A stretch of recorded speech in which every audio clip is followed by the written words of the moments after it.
네, 계속해서 에베소서의 주제는 뭐라고 했어요? 교회란 무엇인가? 교회는 곧 뭐예요? 또 성도는 무엇인가? 그렇게 얘기하면서 하나님은 분명히 교회는 세상과 같아라 달라라, 예, 같지 말아야 된다. 구별돼야 된다. 세상과 똑같으면 안 되잖아요. 세상이 타락한다고 교회가 타락하면 안 되잖아요. 그러니까 세상의 방식과 똑같이 생각하고 세상의 방식과 똑같은 그런 가치관을 추구하고 그러다 보면 그건 진정한 교회라고 할 수가 없죠. 하나님의 말씀의 기준에 의해서 그 말씀대로 존재해야 되고 말씀대로 살아가야 되는 것이 교회인 줄 믿습니다. 분명히 기준이 다른 거예요. 그러니까 하나님 말씀처럼 내가 거룩하니 너희도 거룩해야 된다. 교회는 성도는 그렇게 해야 된다라고 세상과 구별됨을 분명히 얘기합니다. 그런데 여러분, 우리가 세상과 구별된다고 했을 때 여러분, 세상과 구별되면은 세상 사람들이 우리를 좋아해요, 안 좋아해요?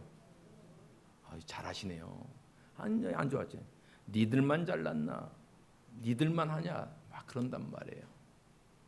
술 먹으러 가면 직장생활 술 먹으러 가면 난 교회 다녀서 안 먹어요.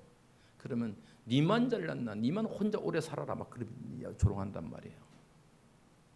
같이 하자 그러면 아니에요. 저는 교회 가야 돼요. 주일날 저는 교회 가야 돼요. 너만 안 바쁘냐? 막 이렇게 조롱하고 비난한단 말이에요. 여러분, 세상과 구별된다는 것은 때로는 그래서 세상으로부터 왕따 당하기도 하고 멸시당하기도 하고 조롱당하기도 핍박당하기도 해요. 그러나 우리가 하나님, 그러면 세상과 구별된다는 건 너무 우리만 손해보는 거잖아요. 힘들잖아요.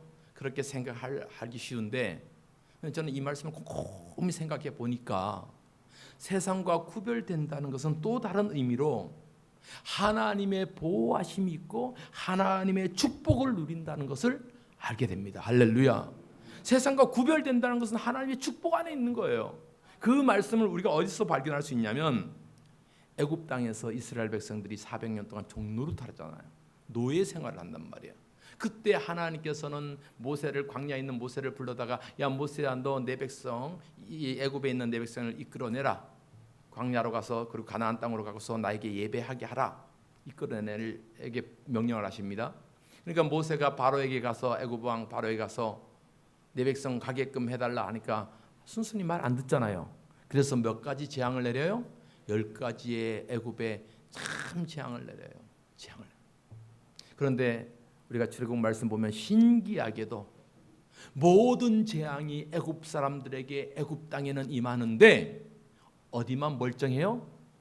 이스라엘 백성들이 있는 고센 땅만은 멀쩡하다는 거예요. 할렐루야. 하나님께서는 그 고센 땅만 잘 구별해서 그 땅에는 전염병 재앙도 안 하고 우박 재앙도 피해가고 메뚜기 재앙도 피해가고 심지어 죽음의 재앙까지도 넘어가게 하시더라 이 말이에요. 그러니까 세상과 구별된 고센 땅은 구별되어서 복 받은 거예요, 복 안 받는 거예요? 복 받은 거예요. 할렐루야. 세상과 구별된 우리 성도들은 그러니까 하나님 앞에 복 받은 것을 여러분 믿으시기 바랍니다. 그러니까 구별된다는 것은 이렇게 감사한 일이죠. 세상은 어떻게 변해도 하나님의 백성들은 하나님의 자녀로 구별되어 있다는 것은 축복인 거예요. 그 하나님께서는 애굽의 수많은 땅은 다 멸하고 고통을 줘도 고센 땅만은 살려주시는 것. 자, 그 말씀이 출애굽기 8장 22절에 나와 있습니다. 출애굽기 8장 22절 시작. 그날에 나는 내 백성이 거주하는 고센 땅을 구별하여 그곳에는 파리가 없게 하리니 이로 말미암아 이 땅에서 내가 여호와인 줄을 내가 알게 될 것이라. 아멘. 그날에 나는 내 백성이 거주하는 그 고센 땅을 뭐 한다고요? 구별한다고.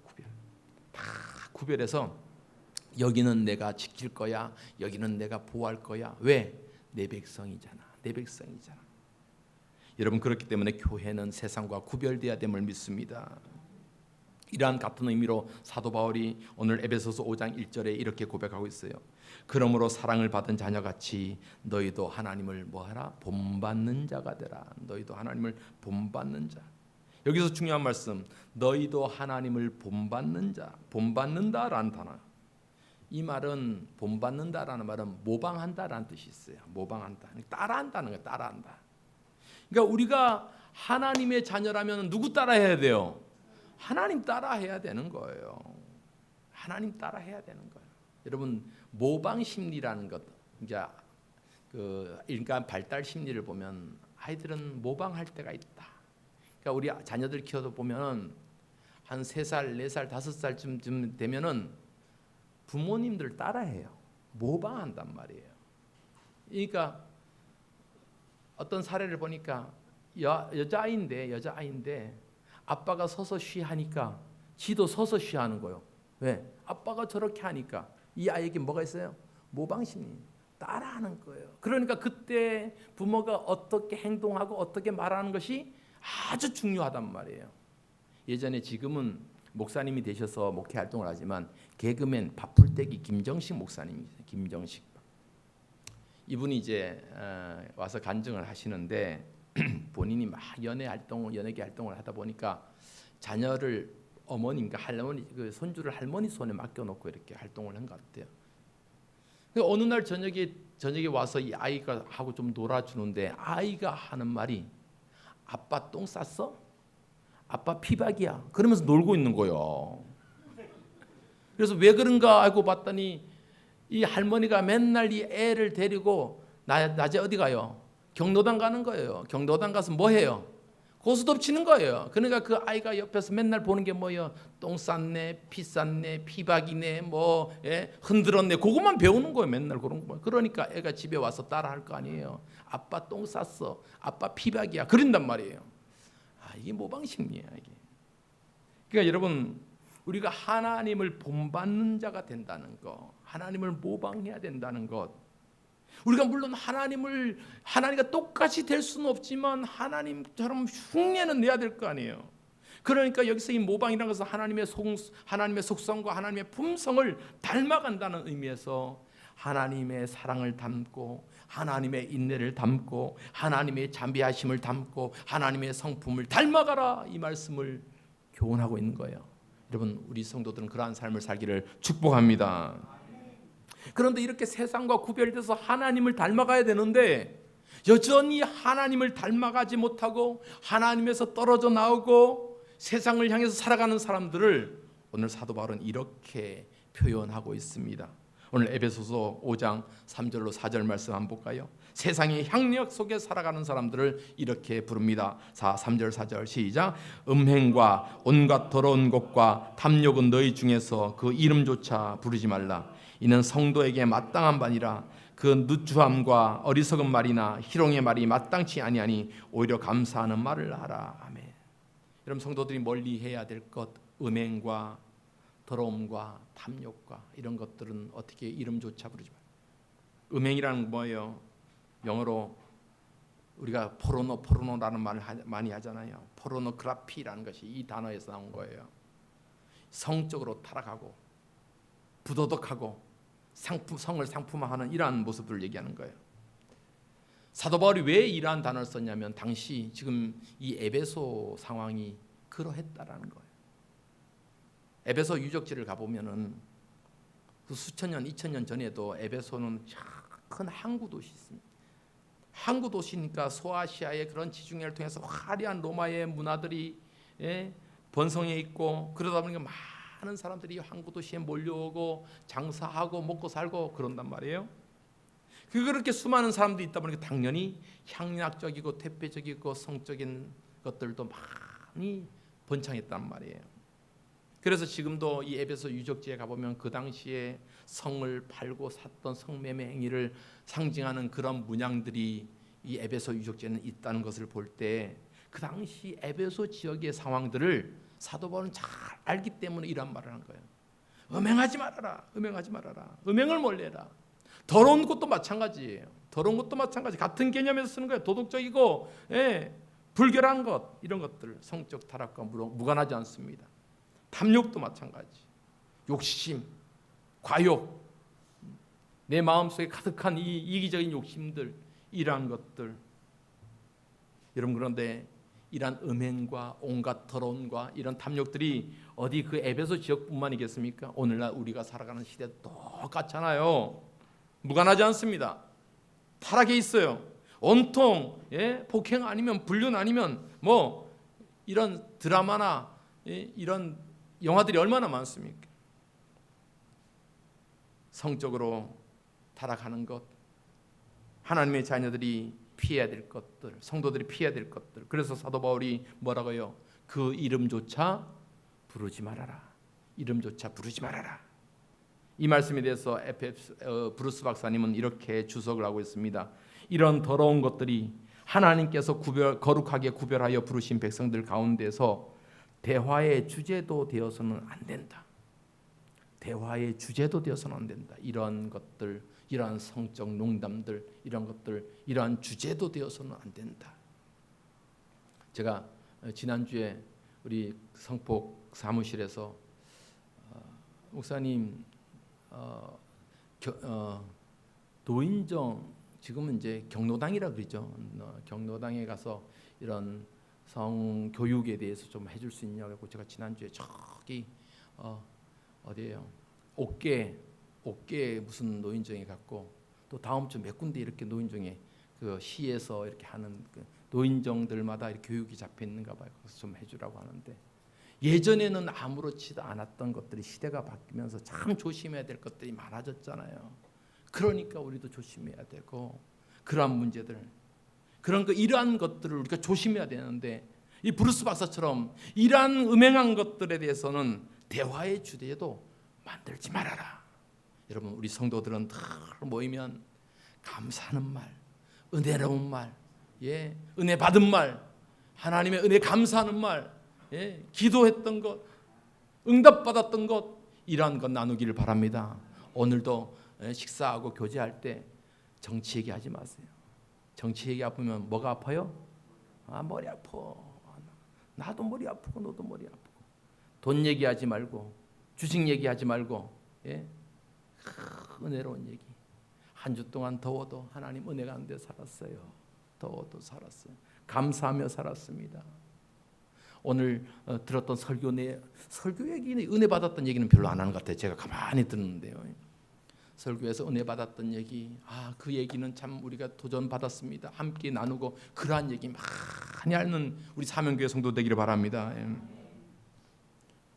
절대로 이렇게 세속화되지 말라는 거예요. 음행과 더러운 것과 욕심과 과욕 속에서 세속화되지 말라는 거예요. 구별되란 말이에요. 그래서 오늘 사도 바울은 교회란, 성도란 이러한 세상의 모습들과 구별되어 살아가야 되는데, 그 구별된 삶은 어떠한 삶인가? 두 가지를 교훈하고 있어요. 첫째는 8절로 9절 말씀처럼 빛의 자녀처럼 살아가라. 빛의 자녀처럼 행하라. 자, 8절 9절 볼까요? 시작. 너희가 전에는 어둠이더니 이제는 주 안에서 빛이라. 빛의 자녀들처럼 행하라. 빛의 열매는 모든 착함과 의로움과 진실함에 있느니라. 할렐루야. 하나님의 백성들은, 교회는, 성도들은 누구처럼 행하라? 빛의 자녀들처럼 행하라. 빛이에요, 빛.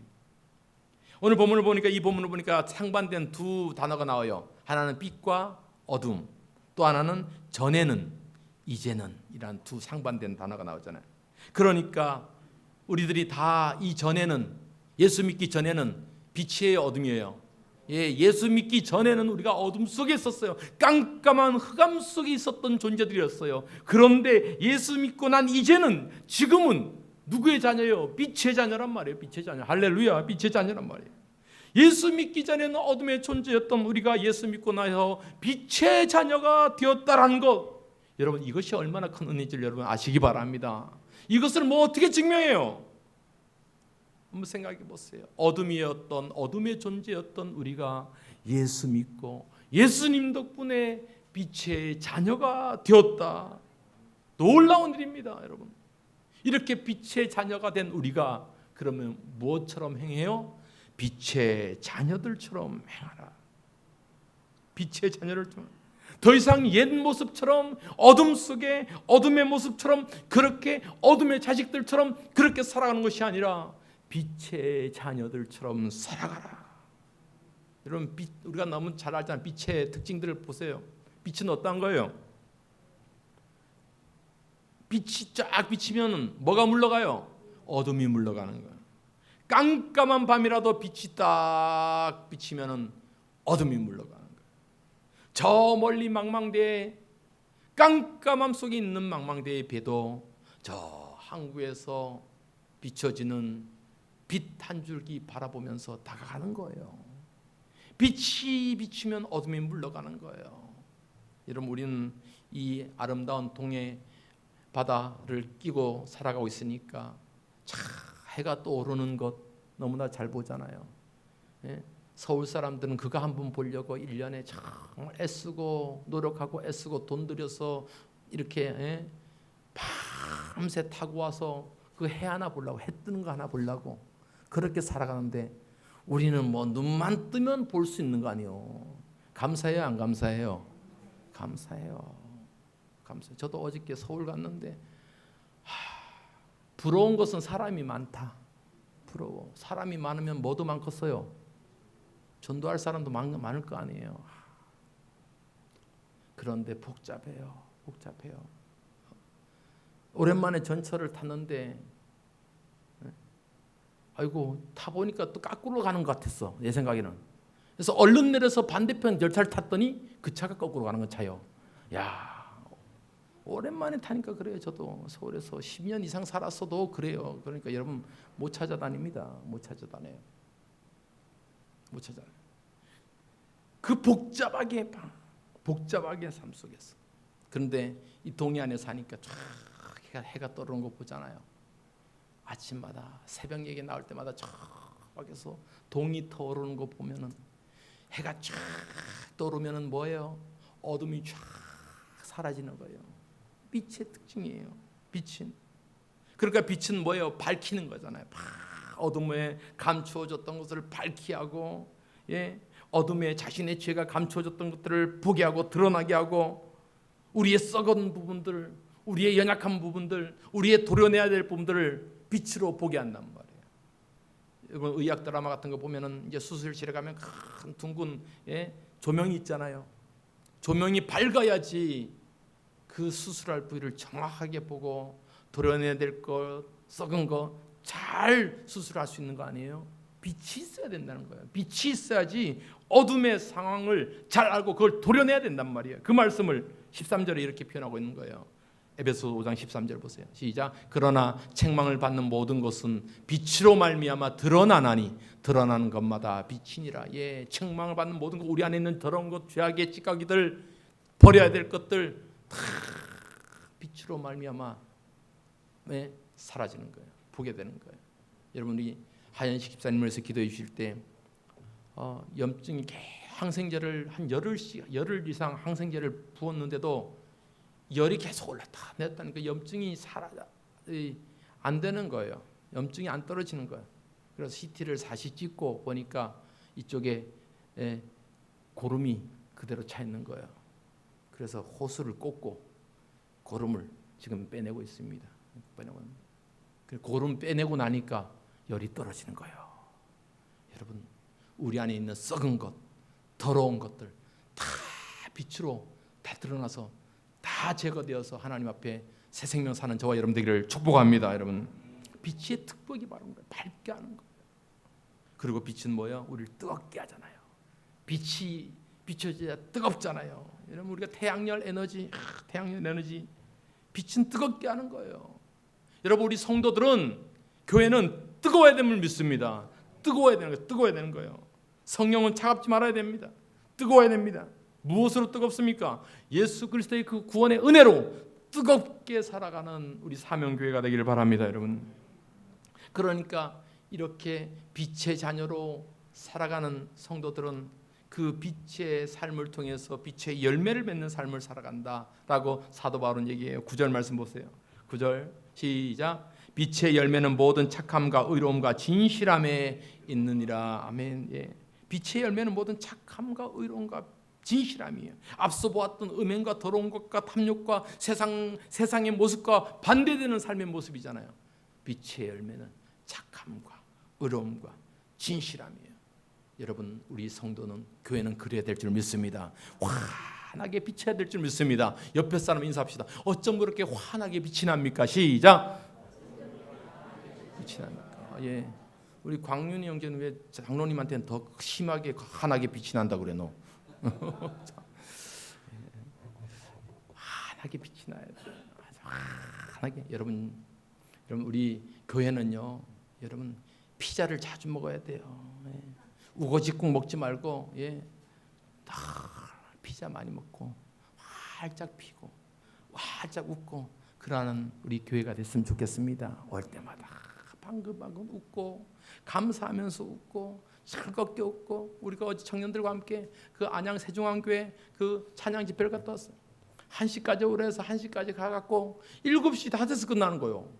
그러니까 찬양하고 집회하고 찬양하고 집회하고 찬양하고 집회하고 화장실 갈 시간도 안 주고 알아서 가는 거예요. 그런데도 우리 청년들이 참 즐거웠다고, 감사했다고, 오는 차 안에서 막 웃고 얘기하고 작년 수련회 얘기하고 막. 제일교회 청년이 한 명 같이 갔어요. 왜? 제일교회는 좀 가고 싶었는데 가는 신청하는 사람들이 없는 거예요. 그 한 자매는 그럼 나는 버스라도 타고 혼자 가겠습니다 라고 하니까 그 담당 목사님이 저한테 전화 왔어요. 목사님, 우리 교회 청년 한 명이 꼭 가겠다는데 사명교회 가는 차에 한 명만 좀 실어주면 안 되겠습니까? 못 해줄 이유가 없잖아요. 우리도 그 교회 차 썼잖아요. 예, 차 쓰고. 그러니까 그 자매랑 갔는데 가서 밥 사줬죠, 커피 사줬죠. 알았어요. 같이 즐겁게 청년들이 찬양하면서 그렇게 하면서 내려왔는데 감사한 거예요. 우리 청년들 오늘 좀 막 밝지 않아요? 막 빛이 나고 그러지 않아요? 하기원 좀 봐봐요. 빛이 나는 안 나. 코만 타갖고 뺀질뺀질하네. 여러분, 그런 거예요. 빛의 자녀처럼 웃고 감사하며 살아가는 그런 모습들요. 그러면서 빛의 자녀로 살아가면서 우리가 날마다 하나님의 자녀로서 빛의 자녀로 살아가고 있는지 없는지를 뭐 하라 그래요? 주님 앞에서 시험해 보라고 10절에 그렇게 말하고 있어요. 주님을 기쁘시게 하는 것이 무엇인가 시험하여 보라. 주님을 기쁘시게 하는 것인지 무엇인가 시험하여 보라. 여기서 이 시험하여 보다라는 말을 도키마조라는 단어를 써요. 도키마조. 이 도키마조라는 단어는요, 언제 사용됐냐면은 광부들이, 금을 채취하는 광부들이 돌을 막 캔단 말이에요. 그럼 그 돌 안에서 이제 금빛이 보이면 그걸 어떻게 해요? 예, 다 걸러갖고 불에다 싹 태워요. 그럼 불에다 태우면은 불순물들이 다 타고 남으면 뭐가 남아요? 순도의 금만 남잖아요. 이건 금 아는 걸 잘 알잖아요. 그러니까 이 도키마조라는 단어는 이 금속을 불에 넣어서 그것이 진짜인지 가짜인지 확인해 볼 때 쓰는 말이 도키마조인 거예요. 도키마조. 검증하는 거예요. 저것이 진짜 순금인지 14K인지 가짜금인지 확인해 보는 것을, 검증해 보는 것을 도키마조라는 단어를 쓰는데, 우리가 하나님의 기쁘시게 하는 것을 어떻게 해요? 검증해 보고 시험해 보는 말이 바로 여긴 거예요. 그러니까 여러분, 우리가 빛의 자녀들처럼 살아간다는 것은 그냥 하루하루 의미 없이 그렇게 살아가는 거 아니에요. 어떤 거예요? 날마다 나를 하나님 앞에 시험해 보는 거예요. 불로 태워서 연단하듯이 날마다 힘겹게 기도하면서, 하나님, 난 정말 하나님의 자녀대로 살아갈 수 있습니까? 하나님, 난 정말 하나님의 기쁘신 뜻대로 살아가는 건 맞습니까? 물으면서 그렇게 살아가야 된다 이 말이에요. 여러분, 그것이 하나님을 시험해 보는 거예요. 내가 정말 기쁘게 살아가고 있는 것이 맞는지, 내가 정말 하나님이 기뻐하시는 삶이 맞는지. 내가 설교하기 전에 우리 주영이를 불렀어요. 주영아, 너 고3이지? 예. 이제 대학 가려면 고민이 많지, 생각도 많지요, 당연히. 그런데 제가 두 가지 얘기를 했어요. 주영아, 너가 앞으로 무슨 일을 하든지 하나님께서 주영이를 위해서, 주영이가 하나님이 원하시는 삶이 무엇인지, 주영이를 통해서 하나님이 원하시는 삶이 무엇인지를 알아야 된다. 하나님, 나를 통해서 원하시는 삶이 무엇인가요를 물어봐야 하는 거예요. 그리고 또 한 가지는, 야 주영아, 너는 너의 편들이 얼마나 많냐? 너를 위해서 기도하던 저 태백이 할머니부터 시작했고 아버지부터 시작해서 우리 성도들이 다 주영이를 해서 기도할 거 아니냐. 그러니까 너는 얼마나 든든하냐. 아무것도 염려하지 말고 자신 있고 당당하게 행하라. 이 두 가지 얘기했어요. 했어요, 안 했어요? 안 한 것처럼 하고 있네. 하나님이 원하시는 삶을 살아야 돼요. 대학을 가도 마찬가지고 직장 가도 마찬가지고 하나님이 나를 통해서 원하는 삶이 무엇인가를 알아야 됩니다. 여러분 이것을 우리가 날마다 성도들은 고민해야 되는 거예요. 연단해야 되는 거예요. 그래서 하나님께서 하나님이 기뻐하시는 삶이 무엇인가, 나의 부족함이 있으면 연단하고 결단하고 도려내듯이 그렇게 하나님 앞에 몸부림치며 살아가는 것이 빛의 자녀들처럼 살아가는 거란 말이에요. 우리 사명교회 성도님들, 특별히 우리 청년들은 그러한 삶을 살아갈 수 있기를 축복합니다. 또 한 가지, 세상과 구별된 하나님의 백성들은 이렇게 살아야 돼요.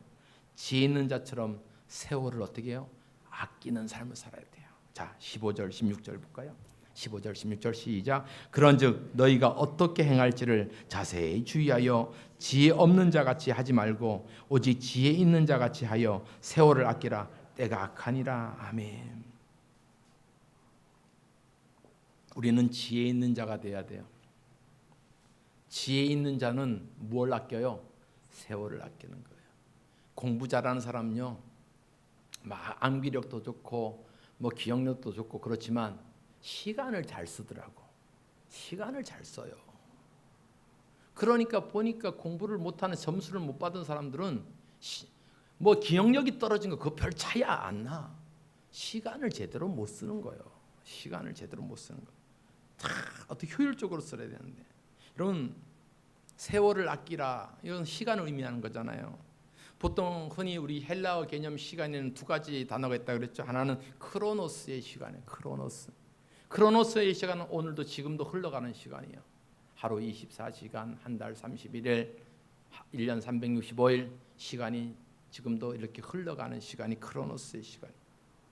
그러면서 또 한 가지 시간은 카이로스의 시간이에요. 우리 성도들은 이 두 가지의 삶의 시간을 살고 있어요. 여러분 기도하는 것 있잖아요. 기도할 때마다 당장 즉각 응답되나요? 그렇지 않잖아요. 하나님 기도합니다.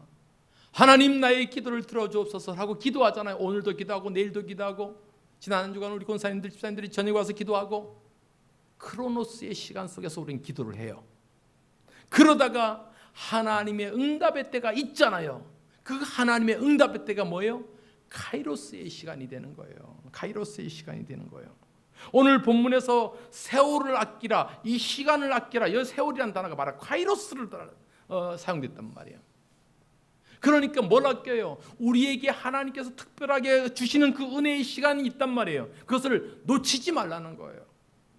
은혜 받을 수 있으면 은혜 받아야 되고, 하나님 만날 수 있으면 하나님 만나야 되고, 하나님 붙잡을 수 있으면 붙잡아야 된단 말이에요. 그 기회를 놓치지 말라 이 말이에요. 놓치지 말라.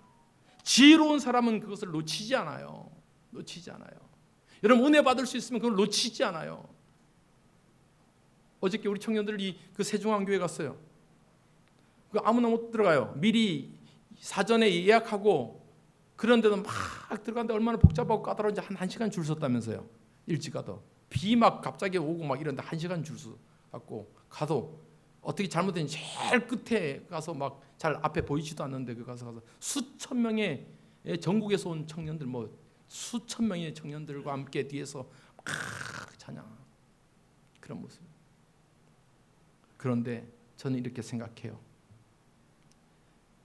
1년에 한 번 있는 그 찬양 행사인데, 이것은 서울 광염교회에서, 광염교회가 우리 강동노예를 늘 지원하는 교회거든요. 광염교회에서 저런 찬양 집회는 서울에 있거나 경기도권에 있는 사람들은 언제든지 찾아가서 할 수 있는 건 매주 집회가 있으니까. 그런데 저 강원도 이 지역에 있는 청소년들은 이러한 기회를 접할 기회가 별로 없으니까 차 다 대줄게, 밥 사줄게, 와라 같이 가자 해서 만들어진 거예요. 그런데 노예에다가 공지를 했어요. 뭐시에 간다. 중고등학생들을 신청해라. 각 교회를 신청하니까 없어. 없는 건지 안 한 건지 나는 그건 목사님들이 참 잘못했다고 생각해요. 왜 없어요? 그러니까 나중에 전화 왔어요. 목사님, 멸려부 목사님 전화 왔어요. 중고등부 말고 청년들도 된답니다. 혹시 사명교회 청년들 가실랍니까? 아이, 안 갈 이유가 있어요, 없어요? 없어요. 우리 전사님한테 얘기해보니 간답니다. 8명이 가는 거예요. 아이, 밥 사준다죠, 차 대준다죠. 그 간 거예요. 그 간다고 신청했더니 우리 교회 8명, 제일교회하고 합쳐갖고 12명이래요. 그럼 제일교회 몇 명이라는 거예요? 4명밖에 안 되는 거잖아요.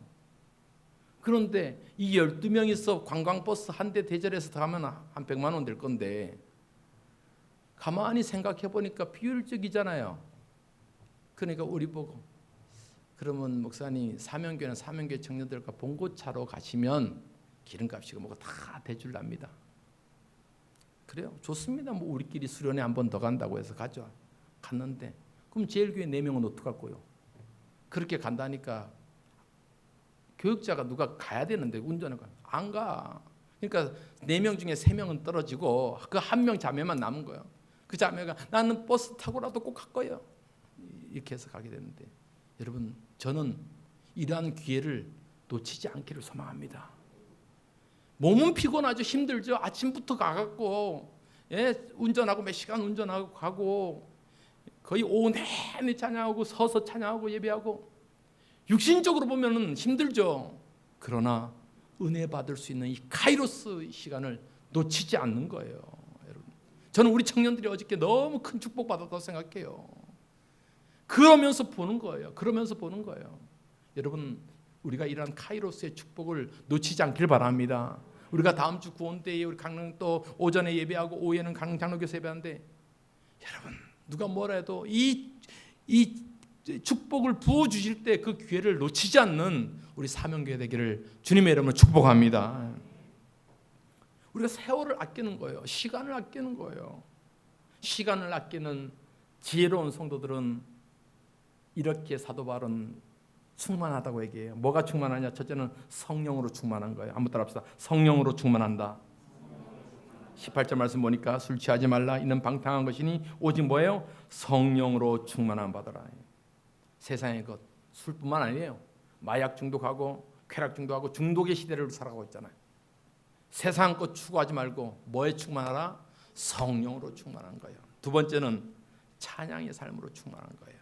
19절에 시와 시작, 시와 찬송과 신령한 노래들로 서로 화답하며 너희의 마음으로 주께 노래하며 찬송하며, 날마다 시와 찬송과 신령한 노래로 서로 찬송하고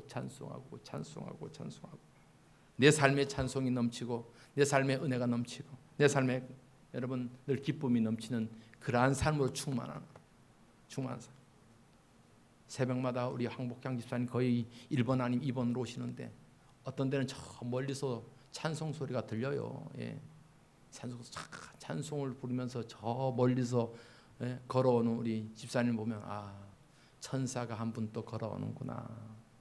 여러분, 늘 우리의 삶이 이런 찬송으로 가득하기를 소망합니다. 마지막으로 감사로 충만한 삶. 20절 말씀 보세요. 20절 시작. 범사에 우리 주 예수 그리스도의 이름으로 항상 아버지 하나님께 감사하며.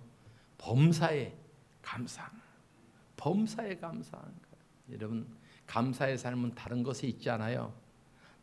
나한테 주어진 것에 얼마나 감사하며 베풀 때 그 감사가 진정한 의미가 되는 거예요. 한 가지 얘기만, 그 동화책 속에 나오는 얘기인데 한 가지 얘기만 하고 마치려고 합니다. 어느 마을에 두 형제가 살았어요. 두 형제가 어느 날 산으로 나무하러 갔다가 항아리 2개를 다 발견한 거예요. 항아리 2개를 딱 열어보니까 그 안에 쌀이 반쯤 차 있는 거예요. 그래서 그 형제가 사이좋게 너 하나 가져가, 나 하나 가져갈게. 이 항아리를, 쌀이 반쯤 차 있는 항아리를 하나씩 갖고 이제 각자 집으로 가는 거예요. 근데 어떤 한 형제는 이 갑자기 생긴 쌀이잖아요. 감사하잖아요. 웬 떡이냐. 그 항아리 속에 있는 쌀을 갖고 주위 사람들하고 나눠주고 퍼마신 거 아니죠? 퍼서 나눠주고 밥도 해먹고 이렇게 감사하면서 그렇게 지냈는데 그 다음날 보니까 또 쌀이 반이 차 있는 거예요. 아이고 웬 것이. 그래서 또 옆집 사람은 나눠주고 앞집 사람은 나눠주고 또 밥해 먹고 쌀이 줄어들지 않는 거예요. 감사하니까 줄어들. 그런데 또 한 형제는 그 쌀떡을 갖고 와서 반쯤 차 있는 쌀에다가 집에 있는 가만히 있는 쌀을 갖다가 반 집어넣어 가득 채웠어요. 그래서 그 다음날 아침에 쌀 해먹으려 딱 열어보니까 쌀이 얼마밖에 없어요? 반밖에 없는 거예요. 이게 웬 거예요? 누가 퍼갔나? 그래서 다시 쌀을 갖다 가득 채워놓고 그 다음날 보니까 또 반밖에 없는 거예요. 뭔 항아리가 이래? 그렇게 반복되니까 이 항아리 버려버려가 확 깨버려버리는 거예요. 여러분 이 이야기는 단순한 거지만 우리의 삶 속에 똑같은 상황이고 똑같은 모습이잖아요. 그런데 한쪽은 감사할 줄 알고 그 축복을 누릴 줄 아는데 한쪽은 감사함이 없는 거예요. 그러니까 감사함이 없으니까 뭘 깨요? 복을 깨버리는 거예요. 복을 깨버리는 거예요. 여러분 우리는 하나님께서 주신 복을 누리는 저와 여러분 되길 바랍니다. 그 누림은 감사로부터 시작되는 거예요. 오늘 사도 바울은 에베소 5장을 통해서 우리에게 분명히 말씀합니다. 교회는 성도는 세상과 달라야 되고 구별돼야 된다. 그러기 위해서는 빛의 자녀들처럼 살아라. 어둠을 향해서 자신을 숨기는 삶이 아니라 예수 그리스도 안에서 빛으로 빛나는 삶을 살아가는 그러한 모습, 그러한 우리 사명교회가 되기를 주님의 이름을 축복합니다. 우리 이 찬송 한번 불러보겠습니다. 두 손 들고 주님을 찬양합니다. 다시 오실 왕 여호와께 오직 주만이 나를 다스립니다. 나 주님만을 섬기리 헛된 마음 버리고, 나 주님만을 섬기리 헛된 마음 버리고. 우리 이 찬송 같이 한번 중심을 다해서 찬송하겠습니다.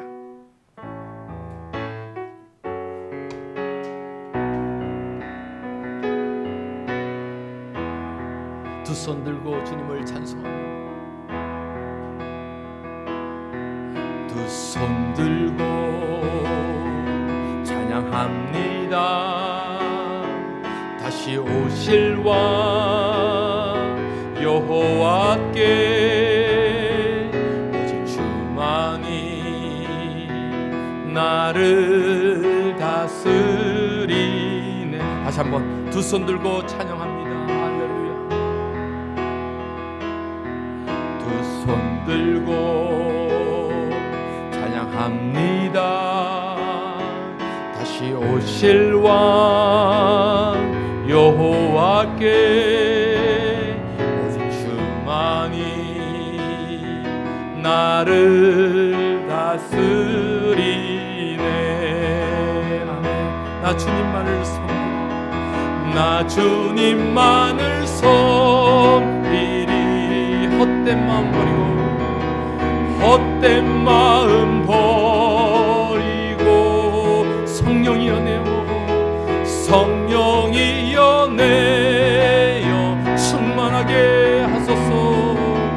충만하게 하소서. 나 주님만을 섬기리, 나 주님만을 섬기리. 헛된 마음 버리고, 헛된 마음 버리고. 성령이여 내 영혼, 성령이여 내 영혼 충만하게 하소서. 충만하게 하소서. 주님 앞에, 주님 앞에 내 생명 드리리. 이 시간 우리가 함께 눈을 감고 하나님 앞에 고백하며 기도했으면 좋겠습니다. 하나님, 그렇습니다. 빛의 자녀처럼 그렇게 살아가야 되는 우리의 삶입니다. 이전에는 어둠이었더니 우리가 예수 안에서 빛의 자녀 되었습니다. 그러면 이제는 빛의 자녀로 살아가야 됩니다. 세상의 어둠 버리고, 세상의 더러운 것들 버리고, 오직 빛의 자녀로서 성령에 충만하고, 하나님 찬양으로 충만하고, 감사로 충만한 우리의 삶이 되게 도와달라고 합심해서 한번에 기도하시겠습니다. 하나님 아버지, 우리의 삶을 기도하여 주옵소서. 우리는 빛의 자녀로 살기를 원합니다. 어둠에 물러가고, 이전엔 어둠이었더니 예수 안에서 빛의 자녀 되는 자는 우리, 이제는 하나님 빛의 자녀로서의 그런 삶을 살게 하여 주옵소서. 세상과 구별되며 아버지 하나님, 세상과 구별된 성도로서, 세상과 구별된 교회로서 그러한 삶을 살아가는 우리 사명교회가 되게 주여 축복하여 주시고, 하나님 기뻐하시는 삶의 모습이 되는지 날마다 주님 앞에 아버지 하나님 검증하고 우리를 태우며 그렇게 살아가는 우리 삶이 될 수 있도록 주님 축복하여 주옵소서. 그런 모습을 살게 하여 주옵소서. 하나님 아버지, 우리를 빛의 자녀로 삼아주신 그 하나님의 은혜 기억하면서 세상의 빛으로서 그렇게 세상과 구별하여 살아가는 우리 사명교회 모든 성도들 되게 하여 주옵소서. 예수님의 이름으로 기도하옵나이다. 아멘.